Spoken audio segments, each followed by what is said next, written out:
Hi everybody, Cheryl Knowlton, Dynamite Productions, here with my favorite sidekick, Clay Johnson with Castle and Cook Mortgage. All right, so let's talk about two of our least favorite things to talk about, charge-offs and judgments. Yes, those are the couple of things that you really have to deal with in a real estate transaction. And there's some good reason for that. A charge-off can turn into a judgment. A judgment can affect title and lien your title. So that's the last thing as a mortgage lender or a lender period that you want to have happen, is to have that a lien on there.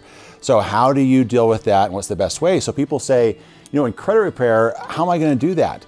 Well, that's what a really good credit repair company will do. And you gotta be careful, there's some crazy ones out there. But you have some that you love. But we have a love. couple that we've had great experiences with.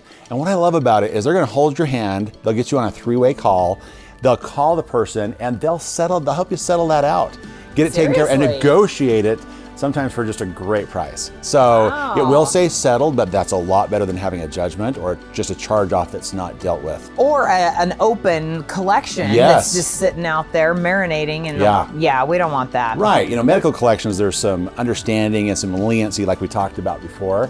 But for just a regular collection, yeah, you gotta handle that because that can be escalated. And we have some great ways of dealing with that internally, but sometimes we're like, you know what? Just like we're mortgage professionals, you're a real estate professional, speaking professional, we need to turn this over to the credit professional and have them handle this the right way. Absolutely. And don't be afraid of that process because this is going to ultimately get you exactly where you want to be. So if you don't want to call Clay or John, text them or put a message down below in this video and someone will reach out to you and help you hold your hand and walk you through that process. You bet. Yay! See you next time. Bye-bye.